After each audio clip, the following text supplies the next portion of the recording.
반짝반짝 빛나는 책무늬 654일 차를 시작하겠습니다. 네, 654일이에요. 어제 하루 쉬었다고 이렇게 천천히 들어오시면 안 됩니다. 순분 어머니. 네, 아이고 혼자도 잘 들어오세요 이제 어머니. 네, 시작하겠습니다. 오늘 부자의 그릇 113페이지예요. 113페이지고요. 밑에 요식어분부터 할게요. 네. 요식업은 크게 테이크아웃형과 서비스 제공형으로 나뉩니다. 테이크아웃형은 진열 케이스와 대면 판매가 가능한 공간만 있으면 됩니다. 즉 인건비와 임대료를 줄일 수 있죠. 반면 서비스 제공형은 점 내에서 먹고 다닐 수 있게 종업원을 두고 서비스를 제공해야 합니다. 여기엔 공간이 더 많이 필요하고 나아가 초기 투자 비용이 많이 든다는 단점이 있습니다. 오타니가 그런 것까지 고려해서 테이크아웃형 주먹밥 가게를 제안했는지는 모르겠지만 그 친구가 생각한 비즈니스 모델은 최소한의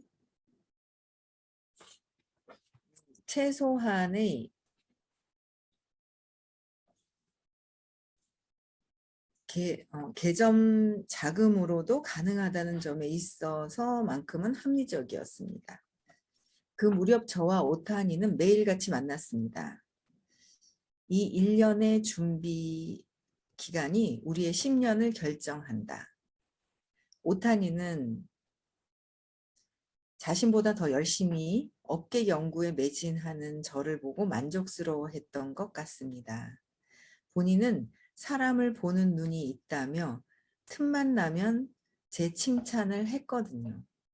원래 동업자는 서로 경쟁을 많이 한다고들 하는데 저에게는 이 사람이 그동안 애타게 기다려온 기회였기 때문인지 그 친구에게 이용당하고 있다는 생각 같은 건 전혀 하지 않았습니다.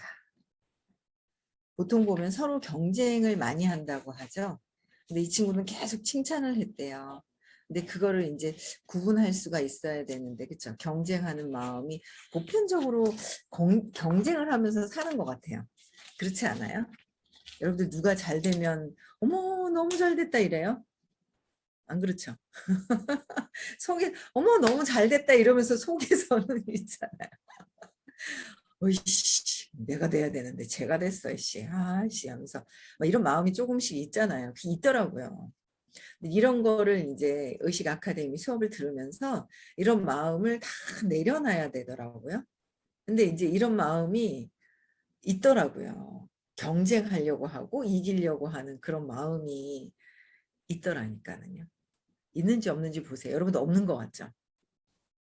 없고 사람들 있잖아요. 잘 되는 것마다 칭찬을 해주잖아요. 여러분 잘 돼 있어야 돼요. 있죠. 그러니까 내가 진짜 내 마음속에 깊은 곳에 있는지 없는지 그거를 내가 나를 아는 게 먼저 중요하더라고요. 그런 마음이 다 있더라고요. 제가. 있고 이기려고 하고 완전히 그냥 이기려고 하는 이 경쟁하는 그 마음 있잖아요. 이게 완전히 있더라고요. 그게 태어나면서부터 내가 있다는 생각으로 벌써 분리가 되기 시작을 했잖아요. 나라는 거로 분리가 돼. 내가라는 거로 해서 분리가 되면서 몸이 나왔잖아요. 그래서 완전 분리가 돼서 에고, 가짜. 그러니까 몸과 마음이 가짜인데 몸도 분리돼 있고 마음도 분리가 되기 시작을 하면서 두려움이 들어오면서 경쟁이 시작이 된 거예요. 분리가 되기 시작을 하면서 하나가 아니라. 그래서 그 경쟁하려고 하는 마음, 비교하고 이런 마음이 있더라고요. 엄청나게 있어요. 그래서 이 경쟁하려고 하는 보통 동업자들끼리는 경쟁하려고 하고 많이 가져가려고 하고 또 더 베풀기보다는 내가 더 가져야지 더 가져라 해놓고 다음엔 내가 해야지 뭔가 항상 이게 있다니까요. 근데 어쨌든 이제 이용당하려고 했는지 전혀 이제 그 애타게 기다려온 기회라고 생각을 했던 거예요. 이 친구한테. 그래서 의심은커녕 오히려 저는 운이 좋다고 여겼습니다. 너무 왜 우리 또 그렇지 않아요? 경쟁을 해야 되는데 너무 경쟁 없이 이렇게 축하해주면 의심스럽잖아요. 경쟁에 익숙해져 있다가 저 사람이 이상한 거 아니야. 오히려 이상하게 이제 그래요. 근데 진짜 구분할 수 있는 눈이 있으면 너무 좋겠죠. 그 구분할 수 있는 거. 근데 구분할 수 있는 그 눈이 다른 눈이 아니라 어떤 거요? 구분할 수 있는 눈이 네, 의식이 높아지고 진정성 있게 내가 진정성 있다면 그걸 이제 구분할 수 있을 것 같아요. 그렇죠? 내가 진정성이 있다면 상대방도 진정성, 진심을 느끼겠죠. 그게 더 중요한 것 같고요. 그래서 운이 좋다고 여겼다. 그 친구처럼 세상 물정의 밝은 친구와 같이 창업을 한다고 생각하니 성공에 대한 확신의 수준이 달라지더군요. 아직은 창업에 필요한 조각을 하나씩 모으는 단계였지만 저의 확신은 점점 강해졌습니다. 확신도 강해졌고 의심도 하지 않았어요. 그럼 잘 돼야 되지 않아요? 확신을 이 친구하고 뭔가 사업 제안을 했을 때 확신도 있고 의심이 없었어. 그럼 잘 돼야 되잖아요. 그렇죠? 네, 보자고요. 그래서 그러나 문제는 역시 아내였습니다. 아내에게 뭐라고 해야 할까? 제가 은행을 그만둔다고 했을 때 아내는 역시나 크게 반대했습니다. 몸도 약한 아이를 데리고 무슨 생각을 하느냐고 말이죠. 아내는 절대로 은행을 그만두지 말라고 신신당부했습니다. 하지만 저는 수개월에 걸쳐 끈질기게 설득했습니다. 아내는 겉으로는 허락한 것 같기도 했지만 진심으로 납득한 것 같지는 않았습니다. 그러나 결국엔 아내도 저한테 두 손 두 발을 다 들더군요. 단 자기 자금으로 5천만 원 이상은 절대로 쓰지 않겠다고 약속하라면서요. 그 돈은 당시 제 명의의 계좌에 들어있는 전부였죠. 그야 당연했다고 했더니 아내는 그제야 조금 마음을 놓은 것 같았습니다. 오해할까 싶어 말씀드리는데 아내와 딸은 제 삶의 버팀목이었습니다. 사업을 시작해 새로운 도전에 나선 것도 아내와 딸을 좀 더 행복하게 해주고 싶어서였었어요. 아까 딸을 좀 더 행복하게 해주고 싶어서였는데 아까 딸이 아프다고 말씀드렸죠. 딸 아이는 선천적으로 몸에 문제가 있습니다. 그래서 초등학교에 들어가서도 자꾸 결석하고 가끔은 입원도 했고요. 아마 그런 이유로 아내는 더더욱 반대했을 겁니다. 하지만 아이를 걱정하는 마음은 저도 마찬가지였습니다. 저와 아내는 무슨 일이 있더라도 훗날 딸 아이가 고생하지 않을 정도는 벌어서 남겨주자는 생각을 항상 해왔고 지금도 그 마음에는 변함이 없습니다. 그 후 오타니는 하야마라는 요리사를 데리고 왔습니다. 한 음식점 체인점에서 요리사로 일하고 있는 남자였는데 저희의 계획에 동참하고 싶다고 하더군요. 나이는 28살로 저희보다 2살 어렸지만 날쌔게 보이는 외모에 날카로운 눈매가 인상적이었죠. 저는 한눈에 그가 독립심이 강한 사람이란 걸 알아챘습니다. 오타니와 하야마는 일을 하면서 알게 된 사이인데 오타니가 그의 실력을 알아보고 일찌감치 눈독을 들이고 있었던 모양입니다.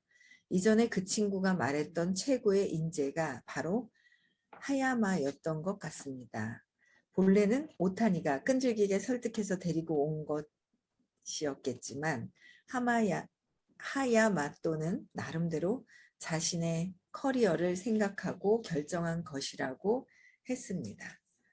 처음 뵙겠습니다. 저는 하야마 겐타입니다. 오타니 씨한테 처음 이야기를 들었을 때는 솔직히 망설였지만 저는 요리사로 지낸 지 이제 10년이 됐습니다.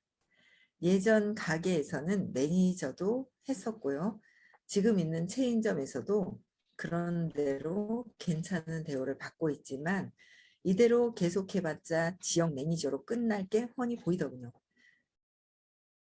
때마침 오타니 씨한테 이 제안을 받고 다른 곳에서 제 실력을 시험해 보는 것도 나쁘지 않겠다는 생각이 들었습니다.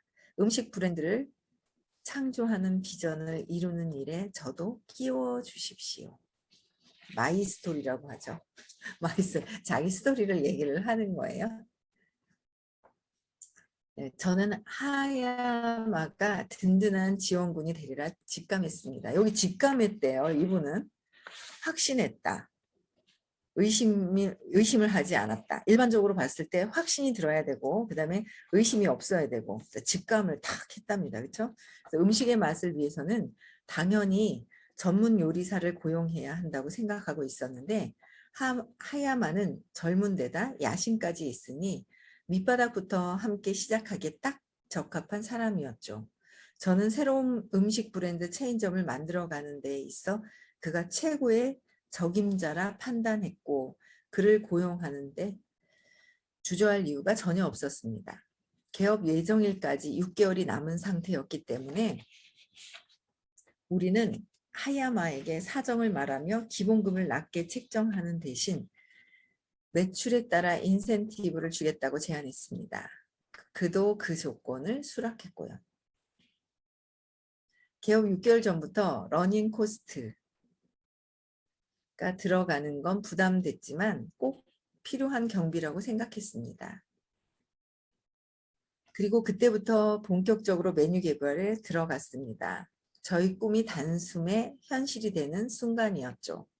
밤마다 하야마 집 주방에 모여서 이 맛은 괜찮은 것 같은데 아니 이 재료는 맛에 임팩트가 없어.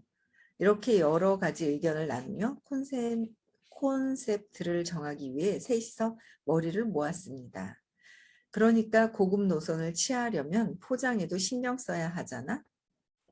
만약 테이크아웃이 메인이 되면 바로 그 자리에서도 먹을 수 있는 간단한 포장과 우리 가게만의 독특한 포장 중 선택하는 게 낫지 않을까? 일일이 그렇게 선택하게 하면 귀찮지 않겠어? 살 때마다 뭔가 택하는 것보다 하나로 통일하는 게 훨씬 나아. 저희는 같은 프로젝트를 진행하는 팀으로서 점점 모양새를 잡아갔습니다. 하야마가 팀에 투입되고 나서부터는 동종업계의 타사에 대해서도 조사하기 시작했고요. 막상 조사를 해보니 세상에는 정말 다양한 주먹밥 가게가 있더군요. 저희는 그 많은 주먹밥 가게들을 일일이 돌아보았습니다. 물론 맛도 모두 직접 확인했고요. 이를테면 터미널 군내에 있는 주먹밥 가게부터 이동 판매를 하는 주먹밥 가게까지 말이죠. 우선 저희는 이런 질문을 던졌습니다. 주먹밥의 주요 구매층은 누구일까? 그러니까 철저하게 조사도 다 했고 의심도 안 했고 확신도 있고 직감을 탁 느꼈다는 거죠. 그렇죠? 네. 그래서 그걸 알아내기 위해 가게 앞에서 아침부터 밤까지 온종일 지켜보았습니다. 먼저 터미널 구내에 있는 주먹밥 가게의 고객층은 대부분 여성 직장인들이었고 출근길에 점심 도시락 대용으로 싸가는 패턴이 절반을 차지하고 있었습니다. 그런 가게들은 대개 주먹밥을 낱개로 팔고 있더군요. 이처럼 칼로리를 걱정하는 여성들에게 딱 걸맞은 점심이 되도록 배려하고 있었습니다. 평균 단가는 한 개에 1,500원 정도로 고객들은 평균 3,000원어치를 구매하고 있었고요. 신칸센, 일본의 고속철도 역에 있는 더 큰 가게의 경우에는 구매층이 조금 달랐습니다. 신칸센을 타고 출장 가는 샐러리맨들이 대부분이었기 때문에 조금 비싼 주먹밥도 많았고 한 개 2,000원짜리가 가장 많이 팔리고 있었습니다. 또 반찬을 함께 묶어 세트로 파는 가게들도 많았는데 주먹밥 두세 개와 반찬을 묶은 세트가 가장 많이 나갔고 구매 평균 단가는 8,000원이었습니다. 저희는 역 구내뿐 아니라 상점가처럼 길가에 늘어선 가게들도 돌아봤습니다. 상점가의 주먹밥 가게는 본업이 따로 있는 경우가 많았고 집을 매장으로 겸한 탓인지 규모가 작은 가게들이 대부분이었습니다. 상점가에서는 주먹밥 가게보다 예를 들면 고급 햄버거 체인점이 저희가 원하는 가게 이미지에 더 가깝더군요. 저희는 그 고급 햄버거 체인점이 가격 파괴를 꾀한 가게들과 어떤 차별화를 두었는지도 참고했습니다. 역시나 요리사인 히야마는 재료의 차별화를 둬야 한다고 강력히 말하더군요. 싼 가격에 많이 잘 먹을 수 있도록 해야 되는데, 그쵸? 고급 햄버거 체인점은 역시 좋은 식자재를 쓰고 있었어요. 고급 주먹밥이라면 재료는 물론 밥을 짓는 물도 아무거나 쓰면 안 되죠.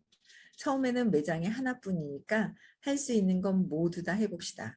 그래, 그리고 밥 짓는 방법도 신경 쓰는 게 좋을 거야. 가마를 준비하기는 어려우니 최신 밥솥을 쓰면 되지 않을까? 새로 매장을 내더라도 똑같은 맛이 나게 하는 것이 중요하겠지. 그 뒤 식자재에 관련된 일은 하야마에게 일임했습니다. 그래야 그도 의욕이 생길 거라고 판단했거든요. 예산 비용을 고려해서 협의한 결과 고급 브랜드 쌀을 쓰고 밥 짓는 물도 흔한 수돗물이 아니라 특별한 약수를 사용했습니다. 목표 단가는 2,500원이었고 건강식을 위한 현미도 준비했습니다. 고급 주먹밥 노선을 취하기로 했기 때문에 재료도 특별한 걸 고집함으로써 승부를 걸기로 한 겁니다. 저희는 리서치와 메뉴 선정을 하느라 매일같이 녹초가 되면서도 한 걸음씩 전진했습니다. 발바닥이 닿도록 돌아다니다 보니 많은 걸 배우기도 했고요. 그렇게 해서 저희는 가게 슬로건도 정했습니다. 예로부터 이어온 주먹밥, 먹는 건강, 선택하는 즐거움, 정을 느끼는 맛, 이런 걸로 정했대요. 마음에 들어 재미있구먼. 노인이 무릎을 쳤다. 감사합니다. 나는 가게에 서 있을 때처럼 기운차게 대답했다.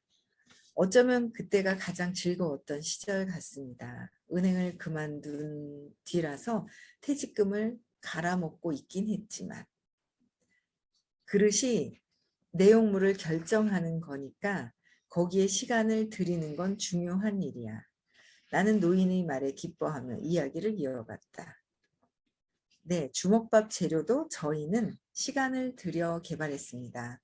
기본 주먹밥의 재료가 되는 매실이나 연어의 맛도 다양하게 만들어서 계속 시식을 했고요. 하야마는 메뉴 책임자인 만큼 잠도 자지 않고 아주 열심히였습니다. 그래서 뭔가 특별한 걸 만들어냈나 하고 노인이 물어봤어요. 근데 저희가 새로운 시장에 진출하는 입장이다 보니 하야마는 항상 열정이 넘쳤습니다. 늘 핵심 상품을 만들어야 한다고 계속 여러 가지 재료를 가지고 메뉴 개발에 매진했거든요. 다들 열심히 했어요. 처음 한다고. 그러던 어느 날 저와 오타나를 부르더니 주먹밥 하나를 시식해보라고 하더군요. 저희는 아무것도 묻지 않고 그냥 입에 넣었습니다. 그런데 주먹밥이 혀에 닿는 순간 눈이 크게 떠졌습니다. 밥 알과 속 재료가 하나가 되어 입안에 산뜻한 향이 확 퍼져나가는 것이었습니다. 인위적으로는 낼 수 없는 향과 자연스럽고 부드러운 맛이 미각을 만족시키기에 충분했습니다. 하야마가 맛있죠? 라고 묻는 듯한 표정으로 앞면에 미소를 지으며 저희를 쳐다보았습니다. 정말로 의견을 묻고 싶었다기보다는 이 맛에 감동하는 모습을 꼭 보고 싶었다는 뜻이 말입니다. 그 정도로 자신이 있었던 모양입니다. 그게 크림 주먹밥과의 첫 만남이었습니다. 크림 주먹밥이었나 봐요. 엄청나게 조사도 많이 하고 많이 했잖아요. 그렇죠? 그럼 부자가 되어야 돼요. 제가 이거 읽으면서 어떤 생각을 했냐면 확신도 있고 준비할 때 뭐 엄청난 준비를 많이 한 거예요. 이 친구가 얘기하는데 의심도 없었어. 뭔가 직감이 일어났어요. 저도 살면서 저도 나는 내 직감이 맞아라고 하는 게 있었어요. 난 내 직감이 맞아. 내 느낌이 딱 맞아 그랬어요. 그래서 그렇게 했는데 공부한 지 한 1년 좀 지났을까요? 저는 직감이 맞거든요. 그랬어요. 그랬더니 선생님이 뭐라 그러시냐면은 그 직감은 신념에서 오는 거라서 사장님 직감은 틀릴 수도 있어 라고 얘기를 하셨었어요. 한 1년 좀 됐을 때. 저는 틀림없이 내 직감은 맞아 이러고 생각을 했거든요. 나는 내 직감이 틀림없이 맞아 이렇게 살아왔던 사람인데 틀릴 수도 있다고 얘기를 하시는 거예요. 그래서 제가 아닌데? 그랬어요. 처음에 아닌데라고 생각을 했는데 나중에 계속 하다 보니까 제 직감이 틀리더라고요. 그리고 제가 컨닝하는 거 얘기 말씀드리잖아요. 제가 너무 신기한 게 이제 나는 공부하는데 공부해서 신념을 찾고 있었고 신념을 찾았고 이게 이제 신념을 찾았기 때문에 에너지도 막 좋았을 때였어요. 한 600명 정도 되는 이제 큰 랠리라고 하죠. 거기 세미나에 제가 이제 강의가 초대되어서 2015년이었을 거예요. 강의 준비를 했어요. 한 11년부터 공부했으니까 11, 12, 13, 14. 한 4년 반 정도 공부를 하고 나서 세미나가 들어와서 세미나를 열심히 준비를 하는데요. 원래 제가 뭘 준비를 하면 준비가 그렇게 안 돼요. 준비를 하려고 그러면 준비가 그렇게 안 되고 뒤에 준비하다 보면 낭패를 봐요. 그래가지고 준비를 안 하는 제가 있거든요. 근데 세미나 준비를 한 달 전부터 해서 조용할 때 일요일 날 아무도 없는데 사무실에 나가서 어떻게 세미나를 할까 막 준비도 하고요. 그랬어요. 근데 준비하고 하는데 그렇게 준비가 안 되더니 결국 세미나를 하는 날 세미나를 하는 날 완전히 제가 멘붕이 와가지고 1시간 반 1시간 반을 해야 하는데 1시간 반을 세미나를 해야 되는데 40분 정도 지났는데 벌써 읽고 있어요. 얼어가지고 제가 막 감동됐던 것들도 막 얘기를 막 이렇게 해야 하는데 감동된 거를 얘기를 하는 게 아니라 막 읽고 있는 거예요. 읽으면 더 빨리 지나가거든요. 여기는 할 내용이 없어. 제가 읽었더니 이만큼 지나갔어요. 엄청 몇 페이지, 많은 페이지가 지나갔잖아요. 이렇게 얘기하는 거하고 틀리잖아요. 그러니까 막 빨리 지나가는데 어머 이거 1시간 반짜리인데 1시간도 안 돼서 끝날 것 같은 거예요. 그래서 40분부터 질질 끌어가지고 1시간 정도 하고 끝냈거든요. 1시간 반짜리를 1시간에 등줄기하고 식은땀이 쭉쭉 나고 머리에 열나니까 머리 있죠. 세팅한 이제 머리 꾹꾹 다 눌리고 깔아앉고 난리가 난 거예요. 막, 막 당황스러워가지고 그래서 제가 이제 낭패를 봤던 게 600명 있는 데서. 야, 막 그때 지금은 그 느낌이 없어요. 느낌이 다 빠졌는지. 근데 그게 왜냐면 저는 여기서도 이분이 뭐예요? 의심을 하지 않고 본인의 확신을 갖고 본인의 직감, 그죠? 본인의 직감을 가지고 막 있었잖아요. 그래서 본인의 직감을 가지고 다 있었기 때문에 뭔가 모르게 나의 생각을 기본으로 해서 내 직감, 나도 의심하지 않고 내 확신으로 다 왔단 말이에요. 근데 결국은 제가 낭패당했을 때 어디서 이걸 느꼈었지 하고 있잖아. 이게 그때 공부를 한 4년 반 정도 했을 때니까 내가 이걸 또 언제 느꼈었지? 언제 느꼈었지라고 했어요. 그랬더니 결국은 제가 중3 때 컨닝 해가지고 뺨 맞았을 때 그 완전 낭패감하고 똑같은 느낌이 있는 거예요. 느낌이 뭔지 느낌을 찾아야 돼요. 그 막 좌절감에 막 어떻게 할 수 없는 그 느낌을 똑같이 거기서 느낀 거예요. 근데 내가 여기서 왜 이 느낌을 느끼면서 이거를 왜 이렇게 됐는가를 생각을 해봤어요. 근데 저는 한 달 전부터 해서 한 달 전부터 아마 준비를 계속 한다고 했거든요. 근데 제 신념대로 경험을 한 거예요. 제 경험을. 그래서 신념대로 경험을 했다라는 거예요. 그래서 결국은 제가 그 느낌이 뭐냐면 제가 뭔가를 잘해야지 600명이니까 잘해야지라는 마음이 들어갔잖아요. 그러니까 자기 기만 이제 제가 잘하려고만 하면, 잘하려고 하는 마음이 들어가잖아요. 그러면 낭패를 보는 거예요. 세미나에 잘하려고 했다가 낭패를 봤어요. 왜냐하면 컨닝 했다가 제가 중3 때 뺨을 맞았잖아요, 선생님한테. 그러니까 그 잘하려고 하는, 컨닝한다는 거 자체가 공부도 안 해놓고 잘하려고, 그래서 공부 안 하려고 하는 게 세미나 준비도 안 하려고 하는구나. 그런데 세미나 준비를 그나마 하려고 하는데 안 되는 거예요. 그래서 그때 공부 안 했다가 컨닝하려고 컨닝 페이퍼 막 준비해서 잘하려고 하는 마음에 컨닝 페이퍼 준비했다가 선생님한테 들켜서 뺨을 그냥 100여 명 있는 데서 뺨을 맞았잖아요. 완전 좌절감에 수치심을 막 느꼈단 말이에요. 그거랑 느낌이 똑같은 거예요. 근데 그게 제가 무슨 얘기를 말씀을 드리고 싶으냐면, 저는 생각한 것 같아요. 준비도 잘한 거 한다고 했는데 잘 안 됐던 게 있었긴 했는데, 한다고 하는데 잘 해야 되잖아요. 잘 안 되더라고요. 결국은 근원에 신념 있죠. 자아가 생기면서 3살 이전에 쇼크가 들어왔던 거 이제 과거의 기억들이 세팅이 되어 있잖아요. 세팅이 된 상태에서 그 밑바탕에서 직감이 일어나고요. 그 밑바탕에서 그 확신도 일어나는 거고요. 내 밑바탕에서 계속 나의 신념이라는 밑바탕을 두고 확신과 믿음이 생겨버리는 거예요. 그래서 이걸 하다가 어떤 한 분야에서 공부나 뭔가 이게 사업을 하다가 여기서 안 된다고 해서 다른 곳으로 바꿔간다고 해서 잘 되는 게 아니라 똑같아요. 돈은 조금 더 벌 수 있어요. 여기서 이쪽에서 A라는 곳에서 돈이 조금 안 벌려졌다고 그래서 이쪽에서 B라는 곳에서 돈이 벌려지는 게 아니라, 제가 요번에 봤잖아요. 요번에 시크릿에 어떤 그 따님하고 자제분 데리고 오신 분이 계세요.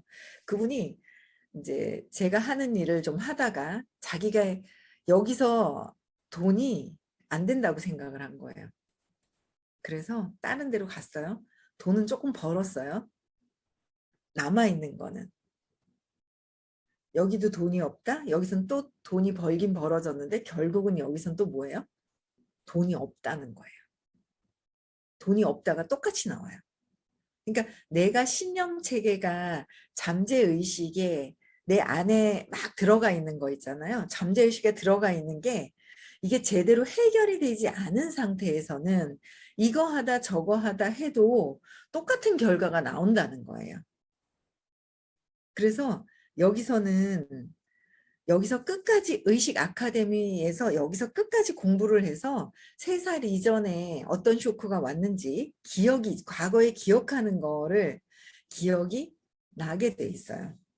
그래서 이거를 찾아서 재맥락해서 바꿔야 돼요. 그래서 요번에 시크릿 할 때 성공과 나에 대해서, 엊그제도 제가 그 화요일 날 질문하신 분이 저는 저한테 이런 거가 있는지 몰랐다 하면서 막 발표를 막 하시더라고요. 근데 내가 아직 나에 대해서 모른다는 거예요. 내가 나에 대해서 아직 몰라요. 여러분들은 여러분들이 아는 것 같잖아요. 저도 제가 요새 저를 봐요. 야, 이거 경쟁하면서 놓기 싫어하는 거, 아주 막 이렇게 그냥 꽁꽁했던 것들을 계속 보기 시작을 해요. 진짜 양파에 있잖아요. 겉껍질 하나 빼놓고 나면 또 껍질 또 있듯이 아직 내가 나를 모르기 때문에, 내가 신념으로 만들어져 있는 내가 있어요. 에고로서. 내가 다 바뀌어져야 돼요. 내가 없어질 때까지 바뀌어져야 되거든요. 그래서 내 신념대로 해서 모든 것들이 그러니까 진짜 중요한 거를 판단할 수 있는 눈이 있어야 돼요. 그럴 때 질문을 해서 방향을 제시받죠. 선생님한테. 그 방향대로 해야 되고. 근데 그 방향대로 질문해놓고 안 따라하는 저도 있더라고요. 전에 보면 좋은 것만 따라하고 내 마음에 안 드는 건 안 따라하고 내 신념을 지키려고 하는 거는 안 따라하고, 그런 게 있어요. 그래서 여러분들이 지금 나는 뭐 공부 조금 했으니까 아니면 내 생각대로 하는 거는 절대 아직까지는 여러분들 잠재되어 있는 신념대로 그대로 하고 있다는 거예요. 그래서 이분도 결국 뭐예요? 의심하지 않고 확신이 있었고 자기 직감이 있었지만 그건 결국 신념대로 된다는 거예요. 돈과 성공에 대한 게 안 좋았겠죠. 그래서 우리는 계속 끊임없이 성공과 돈에 관련된 거 아니면 주변에 기분이 나쁘다든지 뭔가 안 좋은 느낌이 드는 거를 느낌도 찾아 느낌이 안 좋은 거를 안 좋은 느낌이 있단 말이에요. 이거 안 좋은 느낌이네. 언제 느꼈지? 그다음에 감정을 느끼기 직전에 뭐가 감정이 막 화가 나. 왜? 무시당해서 그 밑에 있는 거. 요런 것들을 다 찾아내야 된다는 거예요. 아시겠죠? 네, 그래서 끊임없이 신념은 찾아야 하고요. 신념은 찾아야 합니다. 그리고 오늘도 행복하게 즐겁게 보내시고요. 아시겠죠? 네, 제가 내일 6시에도 찾아뵐 수 있을 것 같습니다. 핫스팟을 하니까 더 인터넷에 불안정한 게 없어진 것 같고요. 그래서 내일 6시에도 만나 뵐게요.